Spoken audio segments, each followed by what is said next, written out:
Merhabalar, ben Erman Erkan. Benimle gece dosyalarına hoş geldiniz. Bu tarz videoları beğeniyorsanız kanalıma abone olmayı, bildirimleri açmayı ve beğenmeyi unutmayın. 1959 yılının kışıydı. Sovyetler Birliği'nin Ural dağlarına doğru 9 genç dağcı gizemli bir yolculuğa çıktı. Bir daha geri dönmedi.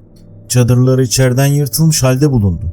Cesetler ormanın kenarında, karanlığın altında, yarı giyinik, donmuş ve açıklanamayan yaralarla ortaya çıktı. O günden bu yana Diatlon geçidi faciası olarak anılan bu olay 60 yılı aşkın süredir gizemini koruyor. Bir çığ mıydı? Gizemli bir deney mi? Yoksa doğanın acımasız bir oyunu mu? Bu belgeselde o yolculuğun adım adım izini süreceğiz. Genç dağcıların kim olduklarını, nasıl tanışıp hazırlandıklarını ve onları bekleyen bilinmezliği göreceğiz. Ural Teknik Üniversitesi o dönemde yalnızca mühendislik derslerinin işlendiği bir okul değil, aynı zamanda Sovyet gençlerinin doğa tutkunlarının yaşadığı bir yerdi. Üniversitenin dağcılık kulübü kışın en sert günlerinde bile faaliyetlerini sürdürüyor ve aktif faaliyetlerde bulunuyorlardı.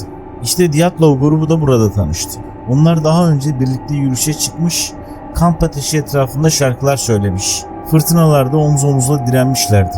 Bu yolculuk öncesinde birbirlerine duydukları güven çoktan inşa edilmişti. Fikir, grubun en disiplinli üyesi Igor Dyatlov'dan çıkmıştı. Igor'un önerisi etrafındaki herkesi topladı. Igor Dyatlov, 23 yaşında, radyo mühendisliği öğrencisi, rota çizici lider. Not defterine yazdığı bir satır, haritadan gökyüzüne ulaşan bir dağ var, o zirveye çıkacağız. Zinaida Kolmogorova, 22 yaşında, radyo mühendisliği öğrencisi, sporcu ruhu ve enerjisiyle moral kaynağı. Arkadaşları onun soğukta bile gülümsemesinden bahsederdi.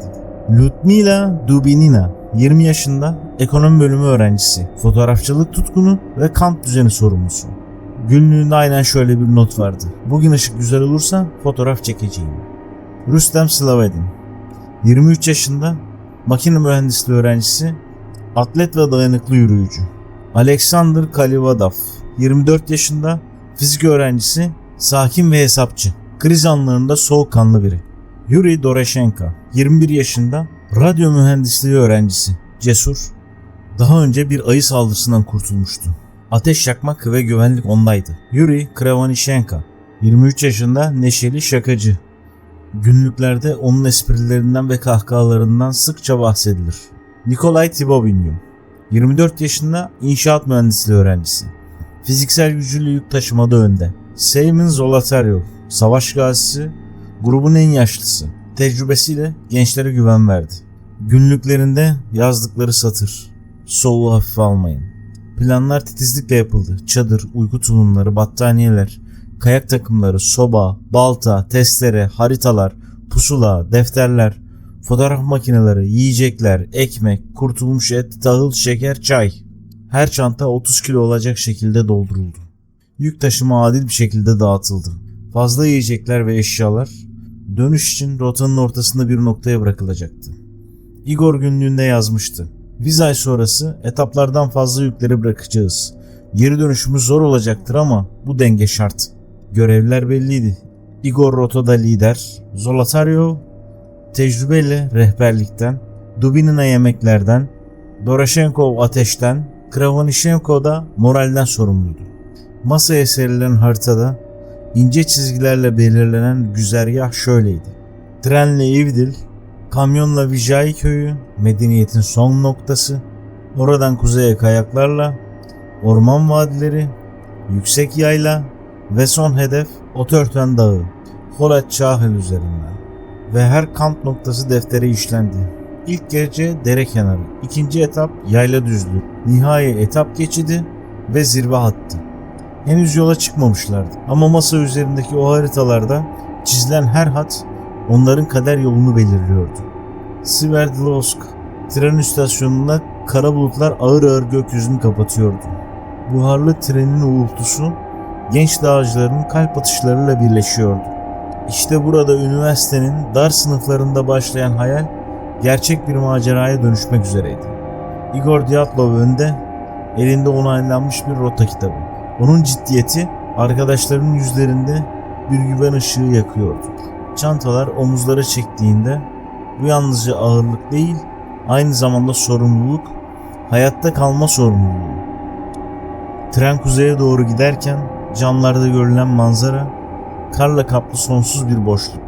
İçeride ise gitar sesleri, şakalar ve kahkahalar vardı. Gençlik bilinmeyene karşı koymak için hala diriydi. 25 Ocak sabahı tren Ivdil'e ulaştı. Gri binalar, karla örtülmüş sokaklar vardı. Burada kısa bir mola verdiler. Erzaklar kontrol edildi, eksikler tamamlandı.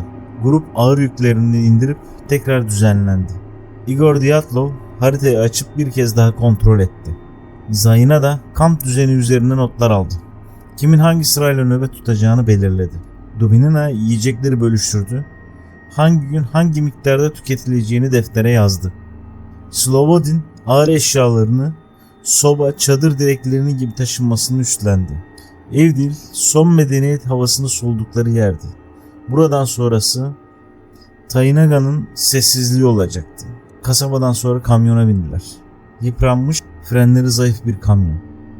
Onları karla kaplı yollardan Vijay köyüne taşıdı. Yol boyunca kamyonun üzerinde soğuk kemiklerine kadar işledi. Ludmila Dublina'nın günlüğü. Kamyonda çok üşüdük. Kimse konuşmuyordu. Yalnızca dişlerimizin birbirine vurduğu ses duyuluyordu. Kimini eve dönmek isterken yakaladım. Ama bunu kimseye söylemedim. Vijay'a vardıklarında gökyüzü griydi. Ahşap evlerden dumanlar yükseliyordu. Köylüler onları kısa bir bakışlarla süzdü. Bu bakışlarda sessiz bir uyarı gizliydi. Buralardan sonra yalnızsınız. Igor Dyatlov'un günlüğü. Vijay'da geceyi geçirdik. Yarın bizim için yolculuk başlıyor. Bundan sonrası sadece biz ve dağlar. 27 Ocak sabahı grup çantalarını tekrar sırtına aldı. Kar kalın, hava keskin soğuktu. Çantaları ağır ama adımlar kararlıydı. O andan itibaren artık macera başlamıştı. Herkes kendi görevini üstlenmişti. Igor Dyatlov önde yürüyordu. Elinde pusula ve harita. Her adımını incelikle ölçüyor, yönü kontrol ediyordu ve grubun güvenliğini sağlıyordu. Zayina da tempoyu korumaya çalışıyordu. Arkada kalanları bekliyor, kimseye geri düşmemesi için çabalıyordu. Ludmila fotoğrafları çekiyor, onları belgeliyordu. Aynı zamanda öğlen molasını yiyecekleri pay etti.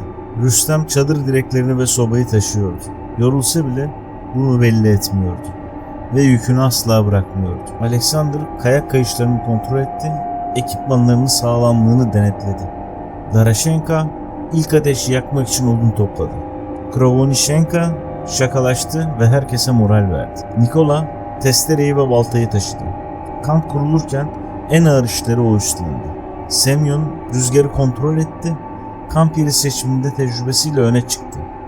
Aynı gün akşam çadır kuruldu, ateş yakıldı. Yorgunlukla beraber gülüşler de vardı. Ama karanlığın içinde rüzgarın uğultusu kahkahaların arasına giriyor, sanki geleceğin karanlığını fısıldıyordu. Bir günlüğe şöyle not düşürdü. Ateşin yanında şarkılar söyledik ama rüzgar sesimizi bastırıyordu. Çadırda çok soğuktu, uyumakta zorlandık. Birkaç günün ardından Yuriudin dizlerinin ağrıları yüzünden geri dönmek zorunda kaldı. Arkadaşlarına sarıp vedalaştı. Onun ayrılışı grubun içindeki ilk kırılmaydı. Yudin yıllar sonra şöyle demişti. Hayatım boyunca neden ben döndüm de onlar devam etti? Hep düşündüm. Artık grup 9 kişiydi. Ve karlı kaplı yollar onları geri dönüşü olmayan bir yazgıya doğru çekmeye başladı. Vijay'ın ahşap evleri ve bacalarından yükselen duman geride kaldı. Grup artık medeniyetle bağını koparmıştı. Önlerinde bembeyaz bir sessizlik, arkalarında ise geri dönülmeyecek bir yol vardı. Igor Dyatlov her zamanki gibi önde gidiyordu. Pusulasını sık sık çıkartıp kontrol ediyordu. Onun ardından gelenler bu disiplinli yürüyüşün güvenine sığınıyordu. Karın üzerinde attığı her adım liderliğin ağırlığını hissettiriyordu. Zinaida sık sık geriye dönüp arkadaşlarını kontrol ediyordu. Soğuk yüzüne kızıllık vermişti. Ama gözlerinde sönmeyen bir kararlılık vardı. O grubun moral direğiydi. Kim yorulsa, kim geride kalsa Zina hemen yanında bitiyordu. Ludmila boynundaki fotoğraf makinesini indirip kaldırıyor, yorgun elleriyle soğuğun dondurduğu defterine kısa notlar düşüyordu. Erzak planını aklından geçiriyordu. Bugüne kadar ne harcadık sorusunun cevabını defterine titreyen satırlarla kaydediyordu. Rüstem Ağır çadırın direklerini omuzlamış, yorulsa bile asla geride kalmıyordu. Yüzünde sessiz bir direnç vardı. Ne kadar ağır yük taşısa da adımlarını yavaşlatmamakta kararlıydı. Soğuğun içinde yazılmış kısa satırlar yolculuğun gölgesini ele veriyordu. Zina, Rüstem mandolin çaldı. Çok güzel çalıyor, dinlemek keyifliydi. Yol zor ama kar azdı. İçimde ise garip bir huzursuzluk var. Bir başka günlükte çantalar çok ağır, yiyeceklerin bir kısmını bırakmaya karar verdik. Geri dönerken bulacağız. Şimdi daha hafifiz ve önümüzde rüzgar var. Bu satırlar dışarıdan görünen neşenin ardından yaşayan bir yorgun, soğuğun ağır baskısını anlatıyor. 31 Ocak 1959. Grup ağaç çizgisinin ötesinde. Çıplak yamaçlara ulaştı. Orman bitmiş, artık onları hiçbir şey rüzgardan korumuyordu. Kar kalınlaşmıştı. Görüş mesafesi neredeyse sıfıra düşmüştü. Burada stratejik bir karar alındı. Fazla yiyecekler, ağır eşyalar vadide bırakıldı. Küçük bir depo, Lobas kuruldu. Bu dönüş için bir güvenceydi. Ama aynı zamanda bugünden itibaren sadece gerekli olanlarla yaşamaları anlamına geliyordu. Tipi aniden bastırdı, rüzgar çadır sarsıyordu. Alevler her an sönmek üzereydi. Uyku neredeyse imkansızdı. Bedenler titriyor, gözler sabaha kadar kapanmıyordu. Diyatlov'un notu: soğuğu küçümsememek gerek. Düzen ve sabır her şeydir. Grup hala adım adım otoritene doğru ilerliyordu. Ama beyaz sessizlik onları hedefe değil, kendi yazgılarına doğru yürüdüğünü fısıldıyordu. 1 Şubat 1959. Ural Dağları'nın kalbinde gökyüzü bir perde gibi kararmıştı. Güneş gri bulutların ardına gömülmüş, yeryüzüne sadece solgun bir ışık düşüyordu. Hava giderek ağırlaşıyordu. Kar taneleri gökten değil de sanki gökyüzünün hiddetinden fırlıyormuş gibi şiddetle iniyordu. Genç dağcılar günlerdir süren yürüyüşün ardından ormanın sınırını geride bıraktılar. Ağaçların sağladığı son siperde kaybolmuştu. Yerini sonsuz bir beyazlığa bırakmıştı. Dağın çıplak yamacında rüzgarın sesi artık bir uğultu değil, neredeyse bir çığlıktı. Sanki doğa onların varlığına baş kaldırıyordu. Tipi aniden bastırdı. Görüş mesafesi birkaç adımı aşmıyordu. Kar kulakları sağır edecek kadar sert bir rüzgarla birlikte vücutlarına çarpıyordu. Her adım nefeslerini biraz daha kesiyor, karla kaplı zeminli ilerlemekte bir işkenceye dönüşüyordu. O gün zirveye ulaşmak artık imkansızdı. Hava giderek kötüleşiyordu. Rüzgar çadırın kumaşını daha kurulmadan yırtacak kadar şiddetli esiyordu. Çaresizce bir karar verdiler. Eğimin üzerinde yamacın açık bir kısmında kamp kuracaklardı. Normalde hiçbir dağcı böyle bir yeri seçmezdi. Ama o dağ onlara başka bir seçenek bırakmamıştı. Çadır sert bir karın üzerine kuruldu. Direkler yamaca zorla saplandı. Halatlar buz tutmuş zemine bağlandı. Rüzgar her an çadırı yırtacakmış gibi çadırın bezini çekiştiriyordu. Kurulan her bağın sağlamlığını sınarcasına asılıyordu rüzgar. O gece dağın yamacında sadece bir çadır vardı. İçinde 9 genç karanlığın ortasında birbirine yaslanmışlardı. Çorapları ıslak, mideleri aç, bedenleri tükenmişti. Ateş yakılmadı çünkü ormanın bitiminde odun bulmak mümkün değildi. Sobanın soğuk gövdesi çadırın içinde öylece duruyordu.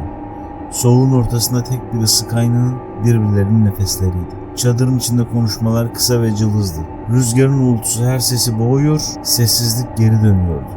Dışarıda ise kar fırtınası adeta canlı bir varlık gibiydi. Kumaşın her titremesinde sanki görünmez bir el onları beyazın altına gömmek için bastırıyordu. Defterlere yazılan son satırda şöyle demişti: çadırı yamacın üzerine kurduk. Rüzgar çok güçlü, yorulduk, yarın devam edeceğiz.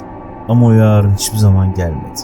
O gece Ural Dağları onların üzerinde sessiz bir hüküm kurdu. Ve o sessizlik yıllar sonra bile açıklanamayan bir bilmeceye dönüştü. 2 Şubat 1959 sabahı. Dağın yamacında geceyi geçiren çadırın ardından hiçbir ses yükselmedi. Ne bir kahkaha, ne bir şarkı, ne de bir güne başlayan gençlerin telaşlı konuşmaları. Kar fırtınası dinmişti ama yerini ölüm sessizliği almıştı. O günden sonra Ural Dağları'nda hiçbir iz görülmedi. Karın beyaz örtüsü genç dağcıların adımları yutmuştu. Onların nefesleri sonsuza dek saklanmıştı. Planlarına göre grup 12 Şubat'ta geri dönmüş olmalıydı. Aileler ve arkadaşları sabırsızlıkla haberleri bekliyorlardı. Ama günler geçti, ne bir mektup geldi ne de bir telgraf. Önce sabır, sonra endişe, ardından panik hakim oldu. Üniversitede sınıflarda isimleri okunmayan boş sandalyeler vardı. Öğrenciler fısıldıyor, onlara ne oldu? Sorusu kampüsün soğuk koridorlarında yankılanıyordu. Aileler pencerelerin önünde donuk gözlerle kuzeye bakıyor, her geçen gün umut biraz daha tükeniyordu. 20 Şubat 1959. Beklenen haber hala yoktu. Sonunda yetkililer harekete geçti.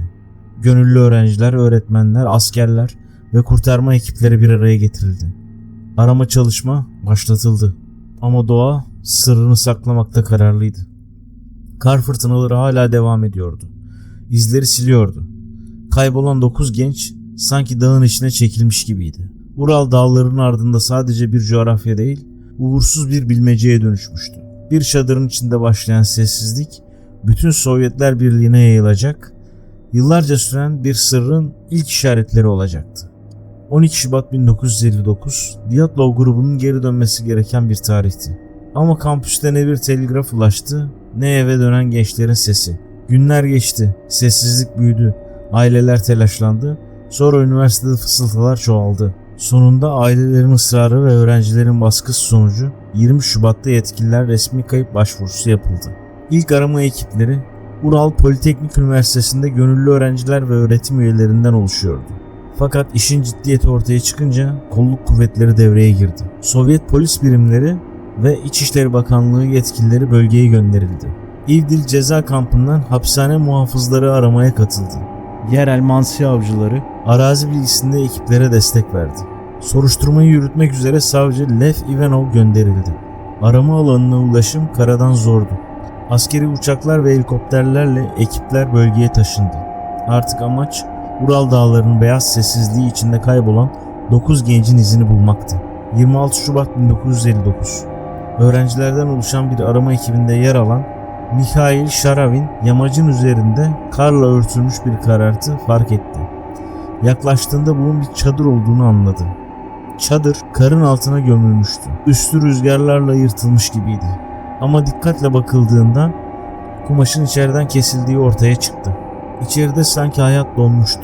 Botlar, montlar, defterler, pusula ve harita hala oradaydı.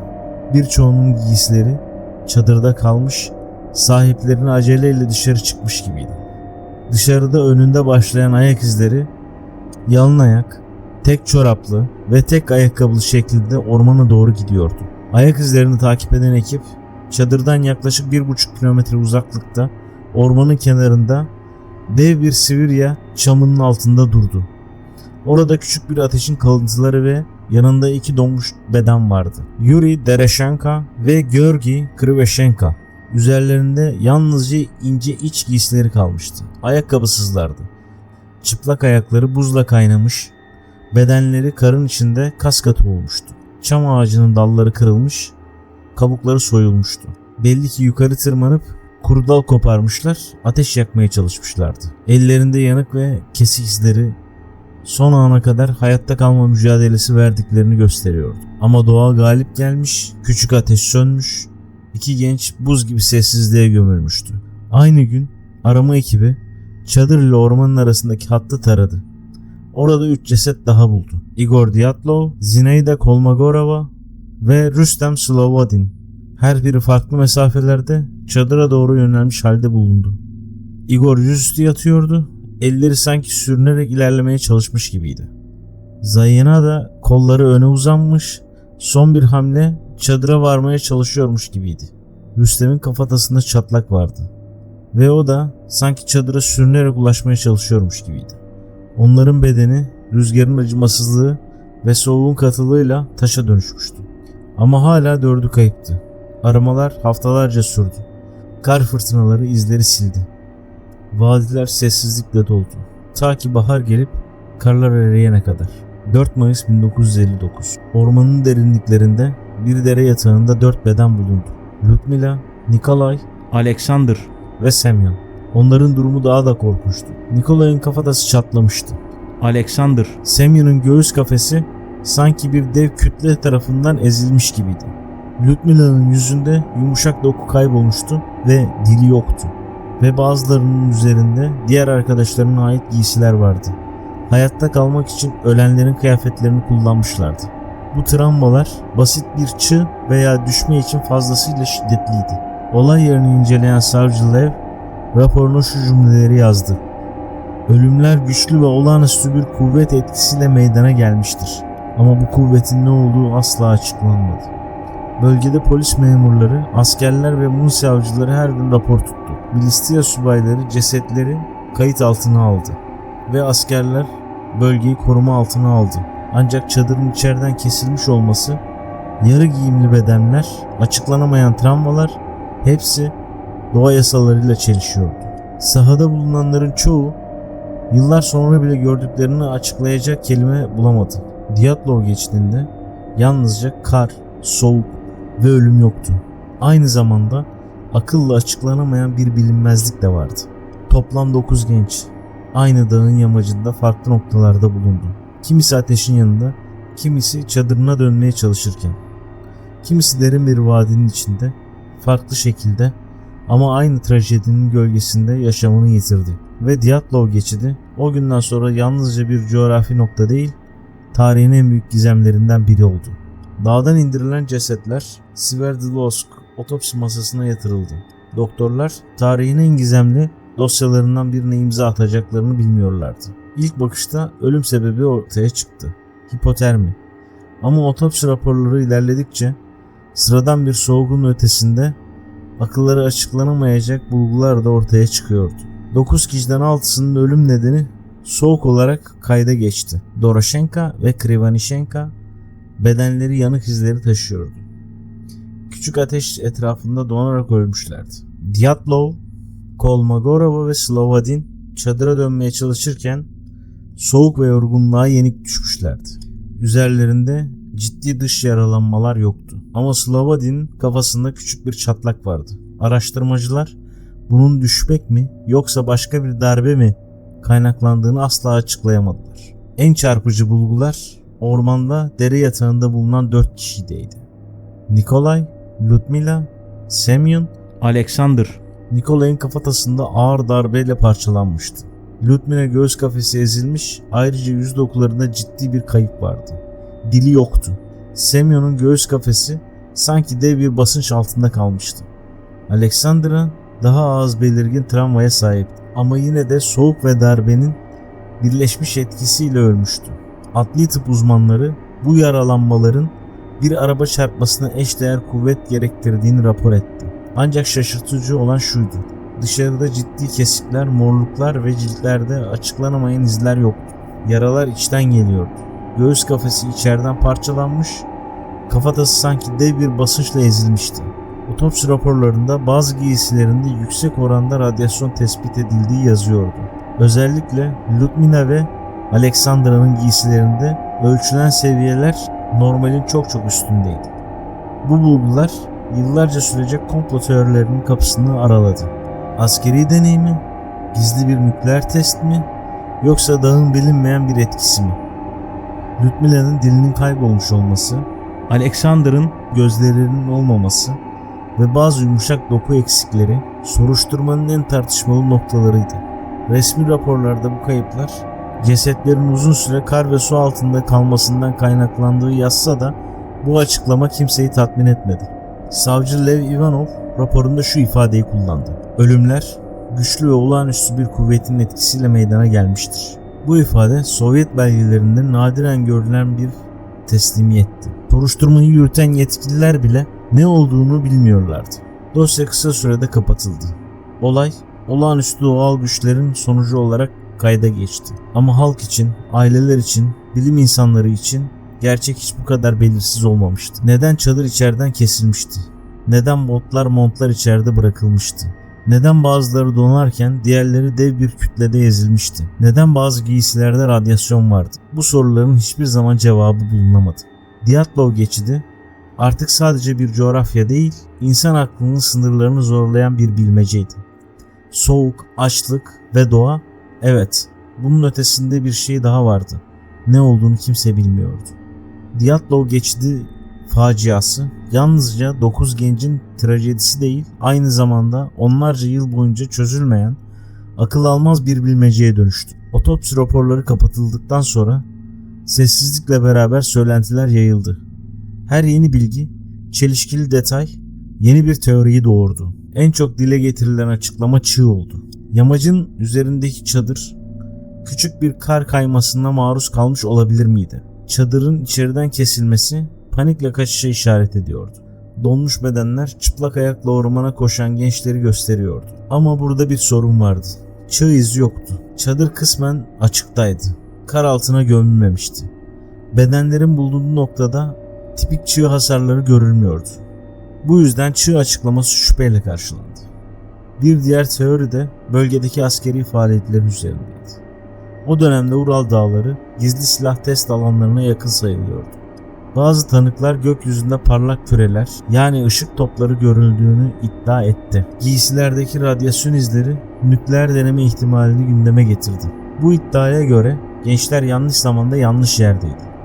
Fakat Sovyet yetkililer bu iddiaları hiçbir zaman doğrulamadı. Bazıları bu trajedinin yerli Mansa halkı ile çatışma sonucu yaşandığını düşündü. Ama hiçbir saldırı izi yoktu. Mansa avcıları aksine arama kurtarmaya yardım etmişti. Bu teori hızla geçersiz sayıldı. Kimi teoriler ise doğanın ötesindeydi. Ses dalgaları dağın yamacındaki rüzgarın insanlara panik ve halüsinasyonla yaratarak düşük frekanslı sesler ürettiğini öne sürdü. Bazı araştırmacılar yaraların açıklanamaz doğasını dünya dışı müdahale ile ilişkilendirdi. Bazı düşünceler ise paranormal olaylarla ifadelendirildi. Sovyet belgeleri bile gizemini korudu. Aileler resmi raporlara hiçbir zaman inanmadı. Neden dosyalar aceleyle kapatılmıştı? Neden belgeler gizlenmişti? Neden basında ayrıntılar sansürlenmişti? Yıllar sonra bile araştırmacılar geride yalnızca cevapsız sorular bırakıldığını söyledi. Diatlon geçidi hala bir sırdır. Çığ mıydı? Askeri bir deney miydi? Doğanın ötesinde bir güç müydü? Gerçek hala kesinleşmedi. Ama bir şey netti.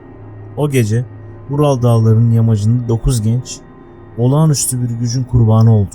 Ve bugün bile Diatlov geçidinin adı anıldığında aynı sorun yankılanıyor. Gerçekte ne oldu? Diatlov geçidi faciası üzerinden onlarca yıl geçmesine rağmen hala açıklanabilmiş değil.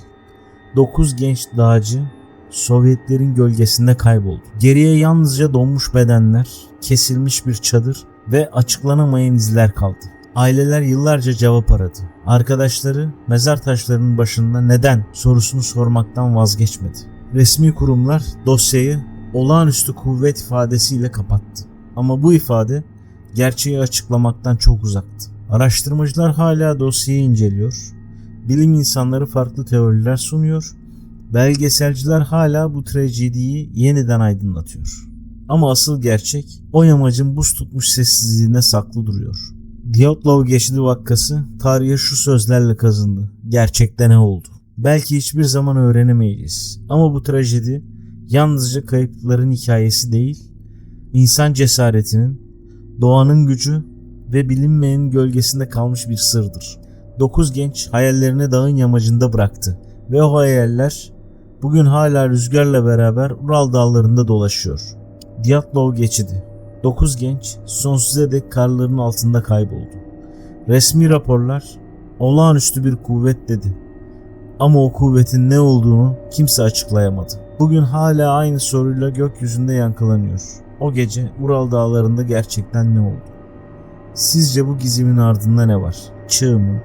Askeri bir deney mi? Yoksa bilinmeyen başka bir şey mi? Yorumlarınızı bekliyoruz. Bu tür belgesellerin devamı için kanalıma abone olmayı, videoyu beğenmeyi, görüşlerinizi yorumlarda paylaşmayı unutmayın. Çünkü burası gizemlerin hiç bitmediği yer. Bir sonraki belgeselde görüşmek üzere.